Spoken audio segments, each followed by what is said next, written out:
يا رب بالمصطفى بلغ مقاصدنا واغفر لنا ما مضى يا واسع الكرم يا رب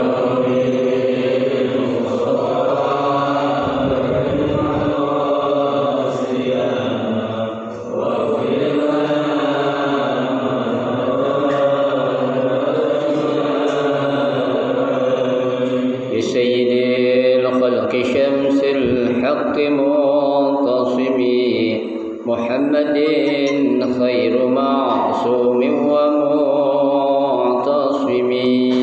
يا رب بالمصطفى بلغ مقاصدنا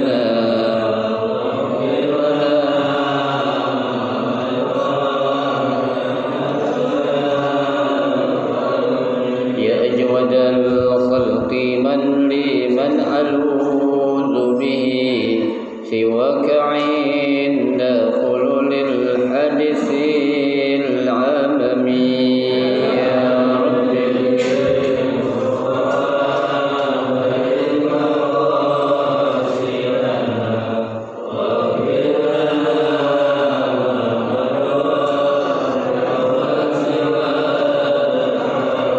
يا رب بالمصطفى بلغ مقاصدنا واغفر لنا ما مضى يا واسع الكرم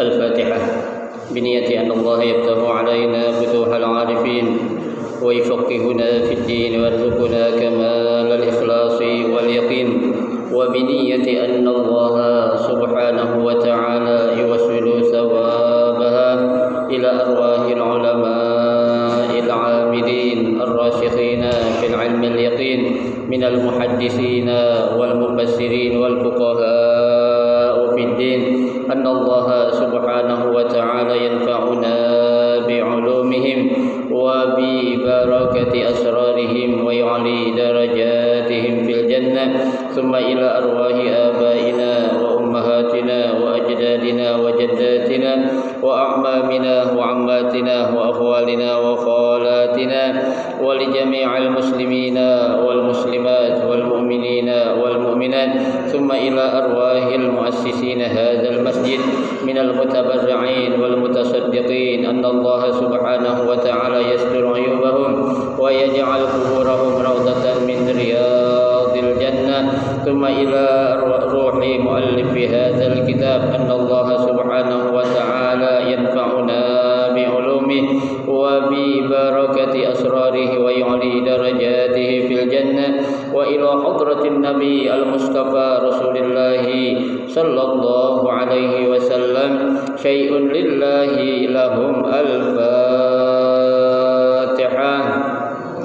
أعوذ بالله من الشيطان الرجيم بسم الله الرحمن الرحيم الحمد لله رب العالمين الرحمن الرحيم مالك يوم الدين إياك نعبد وإياك نستعين اهدنا الصراط المستقيم صراط الذين أنعمت عليهم غير المغضوب عليهم ولا الضالين آمين. Assalamualaikum warahmatullahi wabarakatuh. Bismillahirrahmanirrahim. Alhamdulillahi rabbil alamin. Wa bihi nasta'inu ala umuri dunya waddin. Wassalatu wassalamu ala asyrafil anbiya'i wal mursalin sayyidina Muhammadin wa ala alihi wa ashabihi ajma'in amma ba'du fa inna asdaqal hadis kitabullah ta'ala wa khairal hadi hadi Rasulillah sallallahu alaihi wasallam وشر الأمور محدثاتها فإن كل محدثة بدعة وكل بدعة ضلالة وكل ضلالة في النار رب اشرح لي صدري ويسر لي أمري واحلل عقدة من لساني يفقه قولي آمين سبحانك لا علم لنا إلا ما علمتنا إنك أنت العليم الحكيم لا حول ولا قوة إلا بالله العلي العظيم. Para asatizah, para hujjaj, para sesepuh, bapak-bapak, wabil khusus segenap pengurus atau DKM Masjid At-Taubah yang dirahmati dan dimuliakan Allah Subhanahu wa taala. Alhamdulillah, kita bersyukur kepada Allah Subhanahu wa taala di malam hari ini Allah Subhanahu wa taala masih memberikan kepada kita karunia nikmatnya cukup banyak, berupa nikmat sehat wal afiyah, nikmat panjang umur, terutama dua nikmat besar yang Allah berikan kepada kita, yaitu nikmatul iman wa nikmatul Islam, yang tentunya patut kita syukuri dengan barakah nikmat yang Allah Subhanahu wa taala berikan kepada kita. Alhamdulillah, kita dapat melangkahkan kedua kaki kita menuju tempat yang termulia di sisi Allah Subhanahu wa taala, baitun min buyutillah, dan kita berada di taman daripada taman syurga, radhah min riyadil jannah, dalam rangka kita melaksanakan salah satu kewajiban yang difardukan atau diwajibkan kepada kita selaku hambanya yang beriman, yaitu kita menuntut ilmu. Tentunya kita berharap mudah-mudahan seluruh rangkaian amal ibadah yang sudah kita kerjakan, yang sedang kita kerjakan, dan yang akan kita kerjakan, kesemuanya Allah Subhanahu wa taala akan memberikan ganjaran pahala yang berlipat ganda. Ilmu-ilmu yang sudah kita pelajari mudah-mudahan Allah Subhanahu wa taala jadikan ilmu yang bermanfaat sehingga dapat kita amalkan, dan yang akan kita pelajari mudah-mudahan Allah Subhanahu wa taala akan memberikan kemudahan kepada kita untuk memahami dengan sebaik-baiknya. Amin, Allahumma amin. Jamaah sekalian yang berbahagia, pada malam hari ini kita akan melanjutkan kajian bulanan kita, ya, yang kita ambil dari kitab fikih Madzhabul Arba'ah, ya, fikih 4 mazhab. Pada pertemuan malam ini kita akan memulai, ya, subjudul yang baru, yaitu tentang pembahasan najis yang dimaafkan, ya. Bismillahirrahmanirrahim. Qala al-muallif rahimahullah wa adama an-naf'a bihi wa bi barakati 'ulumihi fid daraini amin. Mabhasun ma yu'fa anhu minan najasati, ya. Jadi pembahasan kita adalah tentang, ya, najis yang dimaafkan, ya. Jadi pada dasarnya najis itu adalah sesuatu, ya, yang menghalangi kita untuk menjadikan salat kita itu bisa sah, ya, atau penghalang yang dapat menjadikan ibadah kita itu ditolak oleh Allah Subhanahu wa taala. Kata najis itu, ya. Nah, sekarang kita lihat apa sih yang dimaksud, ya, izalatun najasah, ya, atau najis itu, ya. Izalatun najasah, ya, membersihkan atau, ya, menghilangkan najis, ya, an badanil musalli, dari badan seseorang yang akan melaksanakan sholat, ya, wa thawbuhu, ya, begitu juga pakaiannya, ya, wa makanuhu, tempatnya, artinya tempat yang akan dipakai untuk sholat. Pakaian juga pakaian yang akan dipakai untuk sholat, ya. Nah, hukum dari menghilangkan najis yang ada, baik itu di badan, pakaian, dan tempat, ya, itu hukumnya apa? Kita menghilangkan wajibatun, ya, hukumnya adalah wajib, ya. Apa sih itu wajib? Wajib itu adalah ma yusabu bi fi'lihi, ya, perbuatan yang apabila dikerjakan mendapatkan pahala, wa yu'aqabu bitarkihi, dan apabila ditinggalkan dapat apa? Dapat dosa. Ya, gitu. Nah, hukum menghilangkan najis tadi, ya, yang ada dalam tubuh atau badan, pakaian dan tempat itu hukumnya wajib, ya. Tapi di sini kita akan membahas illa ma'ufiya anhu, ya. Kecuali ada najis yang apa? Yang dimaafkan. Ya, ufiya artinya dimaafkan, ya, itu. Kenapa dimaafkan? Illatnya daf'an lil haraji wal masyaqqati. Ya, illahnya atau sebabnya adalah, ya, untuk menghilangkan atau untuk mencegah terjadinya suatu yang menyulitkan, ya, ataupun memberatkan. Ya. Jadi kan dalam Al-Qur'an surah Al-Hajj ayat 78 itu Allah Subhanahu wa taala berfirman, "Wa ma ja'ala 'alaikum fid dini min harajin." Ya, dan tidaklah, ya, Allah Subhanahu wa taala menjadikan di dalam agama itu suatu kesulitan, ya, ataupun keberatan, ya.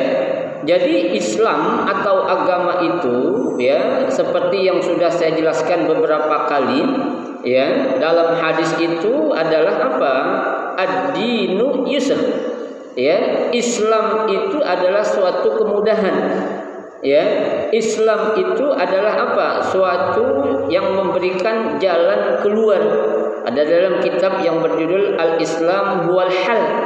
Ya, Al-Islam huwal hal itu artinya Islam itu sebuah solusi. Ya. Nah, itu, ya, kita pahami Islam yang memang Islam dalam arti bukan hanya sekedar arti Islam itu sendiri. Akan tetapi, ya, kita harus memahami makna ataupun Islam itu apa dari segi filosofisnya. Ya, atau kalau dalam bahasa orang-orang filsafat namanya itu adalah dari segi apa? Hakikatnya. Ya, apa sih sebenarnya Islam itu? Dari kesimpulan yang mereka dapati, Islam itu adalah tadi al-Islam huwal hal. Islam itu adalah sebuah agama solusi, atau Islam itu adalah solusi, ya. Kenapa? Karena Allah sendiri itu tadi sudah saya bacakan ayatnya dalam surah Al-Hajj ayat 78, wa ma ja'ala 'alaikum fid dini min haraj, ya. Dan tidaklah Allah Subhanahu wa taala menjadikan dalam agama itu suatu kesulitan, tidak. Ya. Nah, kadangkala yang menjadikan kita itu sulit, kita itu susah, kita itu ribet bukan Islam, tapi siapa? Pemahaman kita yang masih jumud. Ya. Apa artinya jumud? Pemahaman yang masih kaku. Ya, yang masih apa itu? Kalau kita bilang itu, ya, belum secara global memahami Islam. Ya. Kita kalau, ya, memandang suatu hukum, ya, tanpa ada penjelasan ataupun pengertian yang dijelaskan dalam hadis ataupun oleh para ulama kita, di situ kita akan memahami, ya, hukum Islam itu adalah suatu hukum yang apa itu? Yang jumud, yang kaku, ya. Padahal tidak demikian, ya. Islam itu agama apa itu? Agama universal. Ya, Islam itu adalah agama yang, ya, menyakup berbagai segala urusan-urusan, bukan urusan akhirat saja, ya, bahkan urusan-urusan dunia saja di dalam agama kita, agama Islam itu selalu diapain? Dikaji ataupun dibahas, ya. Oleh karenanya kita jangan memahami Islam itu seperti yang dipahami oleh orang-orang yang punya pemahaman secara jumud tadi, artinya secara kaku, ya, sehingga apa-apa yang menjadi suatu hukum dianggap suatu kesulitan atau suatu beban bagi dia. Tidak, ya. Allah juga sudah katakan la yukallifullahu nafsan illa wus'aha. Ya, itu yang ngomong Allah, bukan manusia, bukan nabi, bukan malaikat. Allah sudah mengatakan Allah nggak bakal membebani sesuatu itu yang bikin berat, nggak bakal. Ya, masa sih Allah bohong, kan nggak mungkin. Ya, tapi tadi yang saya katakan, kadangkala kita yang bikin jadi Islam itu agama yang ribet. Ya, kenapa? Karena pemahaman kita yang masih sangat minim tentang Islam itu sendiri. Ya, makanya Al-Imam Abu Hamid Al-Ghazali di dalam kitab Ihya Ulumuddin, pada muqaddimah atau pembukaan kitab Ihya Ulumuddin itu, Imam Ghazali mengatakan al-Islamu mahjubun bil muslimin. Agama Islam itu atau Islam itu yang menjadi penghalang Islam itu buat maju siapa? Orang Islam itu sendiri. Bukan orang lain. Tapi siapa? Orang Islam itu sendiri yang menyebabkan Islam dipandang adalah agama-agama yang naudzubillah, dipandang agama yang radikal, dipandang agama teroris, dipandang agama yang yang penuh dengan kekerasan. Nah, itu pemahaman-pemahaman itu tidak ada sama sekali dalam agama Islam, karena Nabi sendiri nggak pernah melakukan kekerasan. Kita jangan menyangka atau mengira peperangan yang pernah dihadapi oleh Rasulullah itu Nabi mulai duluan, nggak pernah. Dalam peperangan apapun, sebesar apapun, Nabi nggak pernah mulai perang duluan. Nabi melawan musuh karena apa? Karena membela atau menjaga diri. Tapi kalau mulai duluan nggak pernah dalam Islam itu Rasulullah Shallallahu Alaihi Wasallam. Itu. Nah, di sini hadis yang ayat yang tadi saya bacakan itu menjelaskan tentang sebenarnya yang namanya najis itu semuanya apa? Ya najis. Nggak boleh kita sholat kalau di badan kita ada najis. Nggak boleh kita pakai baju kita untuk sholat kalau di baju kita ada najis. Nggak boleh kita sholat di suatu tempat kalau tempat itu ada najis. Tapi di sini ada najis-najis yang dimaafkan. Najis yang apa? Dia najis tapi dimaafkan. Karena apa? Nanti ada ketentuan-ketentuannya. Kenapa dimaafkan itu? Itu. Nah, sekarang kita lihat dulu tentang izalatun najasah, menghilangkan najis itu menurut para ulama fikih seperti apa. Kita lihat Qala al-Maliki, berkata Imam Malik, kata Imam Malik, zakaru qaulaini masyhuraini fi izalatin najasah. Imam Malik dan para pengikutnya mereka berpendapat bahwasanya menghilangkan najis itu kata mereka itu ada dua hukumnya. Yang pertama, ahaduhuma annaha tajibu syartan fi sihhatis shalah. Kata Imam Malik dan para pengikutnya, mereka berkata bahwasanya menghilangkan najis itu hukumnya apa? Wajib. Kenapa? Syaratan fi sihhatis shalah. Karena menjadi syarat sah atau tidaknya sholat yang kita kerjakan. Artinya kalau masih ada najis berarti sholat kita jadi tidak sah. Itu menurut pendapat Imam Malik yang pertama dan juga para pengikutnya. Yang kedua, annaha sunnatun. Yang kedua, hukum menurut Imam Malik dan para pengikutnya menghilangkan najis itu adalah apa? Sunnah. Apa artinya sunnah? Sunnah artinya mayusabu bi fi'lihi, perbuatan yang apabila dikerjakan dapat pahala, wala yu'aqabu bi tarkihi, dan tidak mendapatkan dosa kalau diapain? Kalau kita tinggalin. Ini pendapat yang kedua, tapi ada ketentuannya. Kata Imam Malik, wa syartu wujubuha aw sunniyataha an yakuna zakiran lin najasati qadiran ala izalatiha. Ketentuan hukum menghilangkan najis itu menjadi wajib yang sudah disebutkan tadi kata Imam Malik yang pengikutnya itu ya adalah apa? Qadiran ala izalatiha. Kalau memang ya kita itu mampu untuk menghilangkan najis tersebut.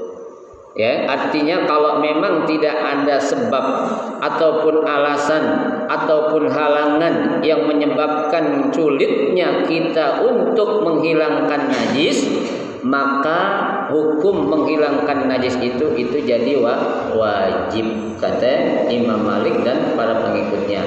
Ya, artinya gini Pak. Ya, kalau memang itu menjadikan kita susah atau berat, ya nggak apa-apa, nggak wajib dah.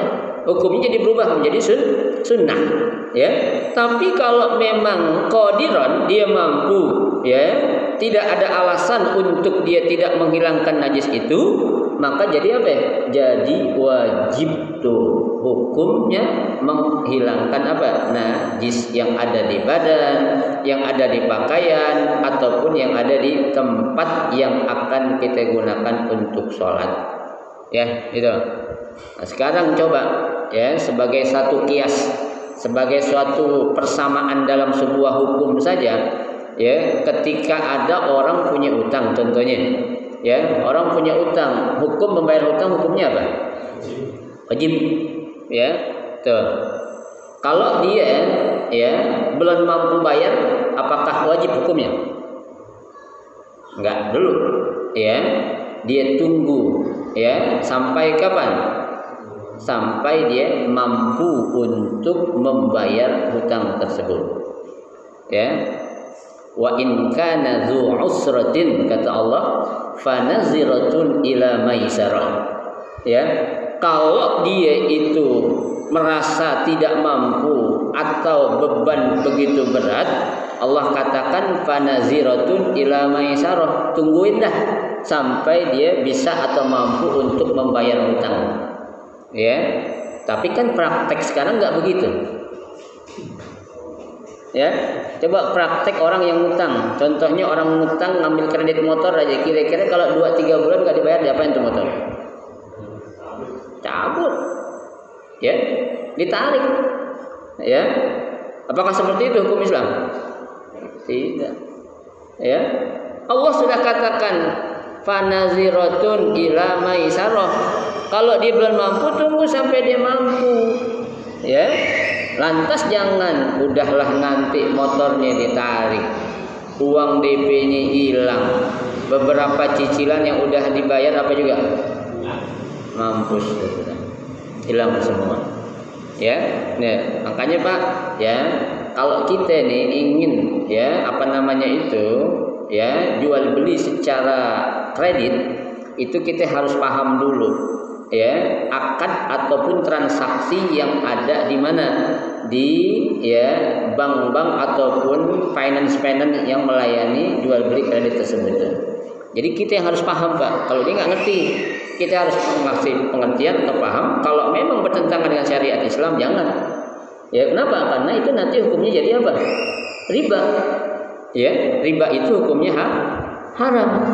Ya. Nah sekarang dia ya udah nggak mampu untuk bayar hutang, na'udzubillah, kemudian dia meninggal dunia, ya kan? Apakah harus dia yang bayar yang berhutang tadi? Ya enggak lah. Kok orang mati ditagih untuk bayar hutang, kan nggak mungkin. Jatuh kepada siapa? Kepada ahli warisnya. Ya. Nah tapi yang utama itu kalau orang ya memberikan hutang lantas si peminjam itu nggak mampu bayar memang dengan alasan yang dibenarkan, ya kemudian si piutang tadi mengikhlaskan, itu pahalanya luar biasa itu, ya. Tapi kita lihat dulu Ustaz, kalau minjem sejuta 2 juta sih bisa kita ikhlaskan gitu, ya. Tapi kalau puluhan juta, ya pikir-pikir dulu dah, ya. Kecuali kalau memang kondisi dia memang benar-benar nggak mampu gitu. Ya, tapi kan sekarang Pak, yang namanya orang minjem duit atau berhutang itu biasanya yang ingat yang minjem atau yang ngasih pinjam? Yang ngasih pinjam, ya kan? Kita yang ngasih pinjam yang sibuk, yang minjemnya santai aja. Ya, seakan-akan kita minjem duit sama dia, padahal dia minjem duit sama kita kan gitu. Ya, ini zaman sekarang kayak gitu tuh, ya. Tuh. Kenapa? Nah, galakan yang minjem. Ya, kalau ibarat kate yang minjem ngangkat golok, kita ngangkat pisau dapur doang. Nah, gitu, ya. Nah, itu kias seperti itu tuh, Pak, ya. Asalnya memang dia wajib harus bayar, tapi memang karena kondisi keadaan tidak memungkinkan, turun, jadi nanti bebannya kepada ahli waris, atau kalau memang dibebaskan itu akan menjadi suatu ya amal jariyah ataupun sedekah yang diberikan. Ya, itu. Baik. Fa in shalla ahadun bin najasah, ya, apabila seseorang melaksanakan sholat, ya, tapi ada najis, ya, ada najis, wa kana nasiyan aw ajizan, ya, najis yang ada saat dia sholat itu memang dia lupa, au ajizan, atau dia itu memang nggak mampu untuk menghilangkan najis yang ada di badan, di pakaian atau di tempat. Nah, apa yang terjadi? Ya, di sini dikatakan ya an izalatiha, untuk menghilangkan najis dia nggak mampu, fa sholatuhu shahihatun alal qaulain. Ya, maka sholat yang dia kerjakan itu sah menurut dua pendapat. Ya, ada orang nih dia sholat, ya, dilupa di bajunya kena najis. Orang sholat dilupa badannya masih ada najis. Orang sholat dilupa tuh ada kotoran di tempat dia sholat, ya. Dia nggak lupa, tapi dia nggak mampu untuk menghilangkan najis tersebut. Nah, ketentuan nggak mampu maksudnya gimana itu? Ya, ada kan najis yang memang ya menyulitkan kita. Contohnya ada najis kelihatan nih, ya, kelihatan benar-benar itu najis. Tapi saat itu kita sedang berada di suatu yang tempat itu memang tidak memungkinkan untuk apa? Untuk menghilangkan najis tersebut. Contohnya nggak ada alat yang bisa dipakai untuk membersihkan najis, air tidak ada debu, cuma debunya nggak mencukupi syarat untuk menghilangkan najis seperti itu, ya. Nah, ini berarti kan dikatakan ajiz, ya, dia nggak mampu, ya. Kata pendapat Imam Malik, orang yang sholat dia lupa ada najis atau dia nggak mampu untuk ngilangin najis, sholatnya sah aja, ya, alal qaulain, tapi menurut dua pendapat. Apa pendapatnya? Kita lihat.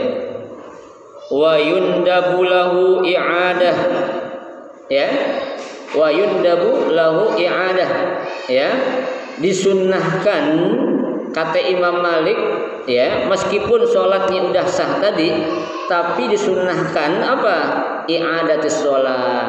Nanti kalau udah ketemu alat yang bisa membersihkan najis, atau kalau memang udah mampu untuk menghilangkan najis, sholatnya diulang. Ya, sholatnya diapain? Diulang, tapi hukumnya sunnah. Ya, hukumnya apa ya? Sunnah. Ya, hukumnya sunnah. Ya, nah bagaimana sunnahnya, Ustaz? Sementara kan contohnya kita waktu sholat zuhur, ya, tahu-tahu udah masuk asar, ya diulang. Zuhurnya nanti sholat asar dulu, setelah itu baru i'adah. Ya, i'adah sholat yang waktu kita sholat tadi ada najis, tapi kita lupa. Yang kedua ada najis, tapi kita nggak bisa untuk bersihin karena alasan tadi yang saya sebutkan. Ya, itu sunnahnya apa? I'adatus sholat. Sholatnya harus disunahkan untuk diulang kembali. Ya, ingat sunnah, bukan wajib. Kenapa? Karena di awal tadi Imam Malik mengatakan sholatnya sudah sah. Ya, itu yang pendapat pertama.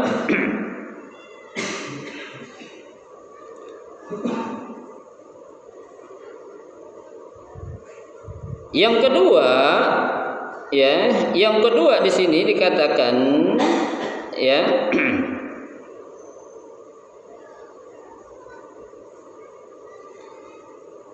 in shalla biha amidan, ya, au jahilan, fa sholatuhu batilatun alal qaulil awal. Ya, yang kedua mengatakan apabila seseorang dia melaksanakan atau mengerjakan sholat, ya, dia sengaja, enggak mau bersihin najis. Ya. Kenapa? Au jahilan, atau dia memang benar-benar apa? Jahil. Ya. Fa sholatuhu batilah 'alal qaul awal. Salat yang dia kerjain tadi itu, ya, kalau menurut pendapat yang pertama tadi, salatnya tidak sah. Kenapa?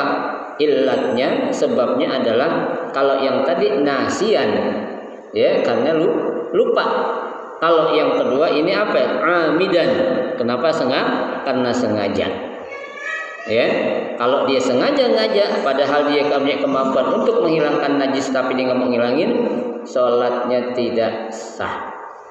Ya, kalau tidak sah berarti apa? Wajib i'adah.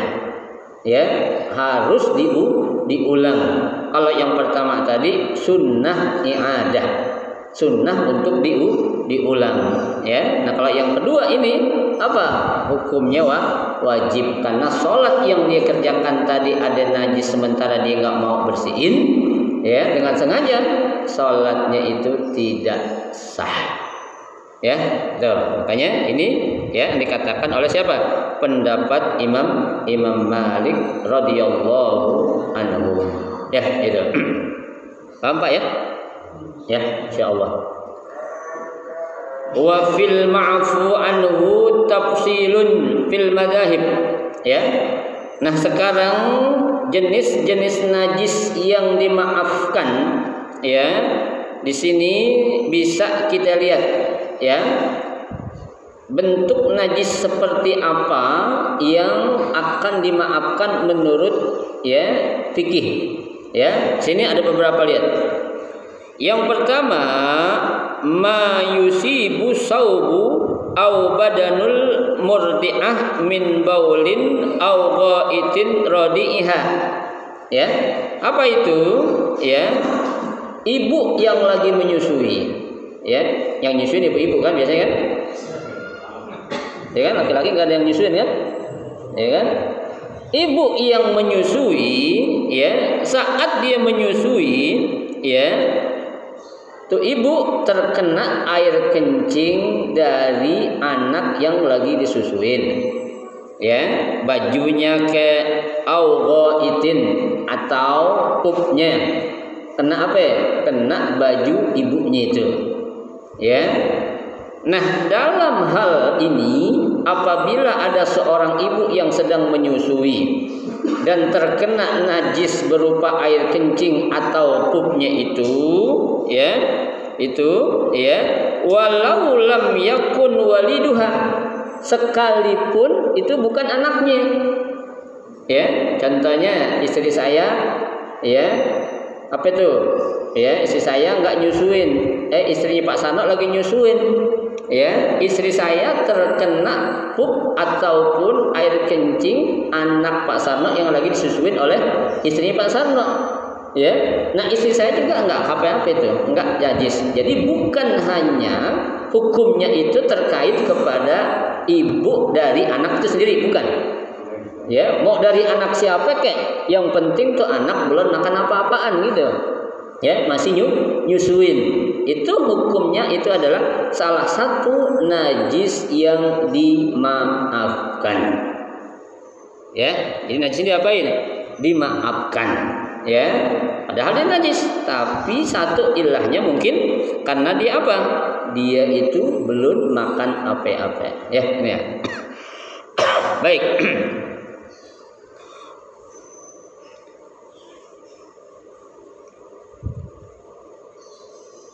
Wa yundabu laha i'adatu saubun lis-shalah. Ya. Bahkan juga kalau memang, ya, memungkinkan itu kita ibu tadi itu sunnah juga untuk apa ya? Ngulang sholatnya. Sunnah, tapi enggak wajib. Ya. Kenapa? Karena sholat yang pertama tadi meskipun terkena air kencing, terkena pup dari anak atau bayi yang sedang menyusui itu udah sah sholatnya. Kenapa? Karena najisnya dimaafkan. Tapi kalau dia itu pengen ngulang, itu hukumnya sunnah saja. Ya, itu hukumnya sunnah. Ya, kalau diulang boleh, kalau enggak boleh enggak? Ya, boleh. Kenapa? Karena itu sudah diterima sholatnya atau sudah sah sholatnya. Ya, tuh. Jadi nanti kalau ada anak kecil lagi nyusuin, kena air kencing, kena pupnya itu, sebenarnya nggak apa-apa. Ini memang menurut Imam Malik, ya. Meskipun menurut Imam Malik bukan berarti kita Imam Syafi'i kita harus berpegang teguh, enggak juga. Selama itu ada pendapat yang membolehkan, ya boleh-boleh saja kita amalkan atau kita praktekkan. Ya, itu apa ya? Jangan, tadi saya katakan kita jangan apa ya? Kalau dalam bahasa kita itu jangan saklek, ya jumut tadi itu kaku. Jangan ya. Apalagi kita kan nggak boleh juga istilahnya kalau terlalu suka apa namanya itu bahasanya itu fanatik ya, jangan kita fanatik mazhab, nggak boleh ya, kita berfanatik kepada salah satu mazhab nggak boleh Pak ya. Yang boleh kita fanatik satu kepada Allah dan dua kepada Nabi ya. Kepada para ulama, sepinter apapun, sehebat apapun ilmuwan yang dia miliki, kita nggak boleh berfanatik. Kenapa? Imam Syafi'i sendiri pernah menyatakan, ya, aku ini adalah manusia biasa, ya. Jika aku ya mengatakan sesuatu yang menurut kamu tidak bisa diterima, jangan ikutin pendapat aku, kata Imam Syafi'i. Ya, kalau memang itu ya sesuai dengan apa yang menjadi maslahah buat kalian, ikutin. Yang dalam ungkapannya kata Imam Syafi'i, in sahha hadzal hadis fa huwa madhhabi. Ya, kalau memang ya argumen atau dalil yang aku pergunakan hadisnya sahih, itu adalah pendapatku, kata Imam Syafi'i. Ya, artinya kalau ada yang pendapatku bukan sahih hadisnya, pendapat mazhab yang lain sahih, ikutin mazhab yang lain, silakan. Ya, tidak ada larangan. Yang penting kita paham. Jangan kalau ditanya, Mas Arno, ente kenapa kok tuh kena najis tuh, kena kencing, kena pup anaknya, ya? Tuh kok kamu sholat aja? Kenapa Bang? Ya udah, yang penting boleh gitu aja. Jangan. Ya, iya. Pokoknya boleh lah. Boleh. Bolehnya kenapa? Ya boleh udah, jangan berisik. Ya. Nggak boleh, kita harus jelasin. Boleh ini menurut Imam Malik mengatakan boleh. Tapi kalau saya mau ulang sholat pun hukumnya sunnah. Itu baru seorang ilmu yang belajar ilmu agama namanya. Jadi jangan katanya, apalagi katanya. Kok kenapa salah gitu? Itu kan katanya boleh kita sholat, katanya jangan. Tapi kita harus punya apa? Punya argumen, punya dalil, punya alasan saat kita mengamalkan suatu perbuatan yang perbuatan itu nanti bakal dicontoh oleh orang-orang lain. Ya, tuh. Itu contoh yang pertama ya, dari jenis najis yang makruh. Berupa apa? Kencing anak kecil, pop anak kecil ya, yang terkena ibunya ya. Nah sekarang kalau kena orang lain bukan ibunya, boleh gak? Boleh gak? Sama ya, meskipun tadi saya tanya, bapak nyusuin nggak? Nggak nyusuin, mana ada bapak nyusuin kan gitu. Tapi kalau terkena air seni atau air kencing dan pup anak kecil yang masih bayi belum makan apa-apa kecuali air susu, tetap hukum itu pun berlaku buat bapak-bapak. Ya, hukum itu pun berlaku buat laki-laki siapapun dia. Yang penting kita tahu ilmunya. Ya, jadi kalau kita tahu ilmunya silakan amalin. Ya, jangan kita ngamalin sesuatu katanya. Jangan kita mempraktekkan sesuatu ya.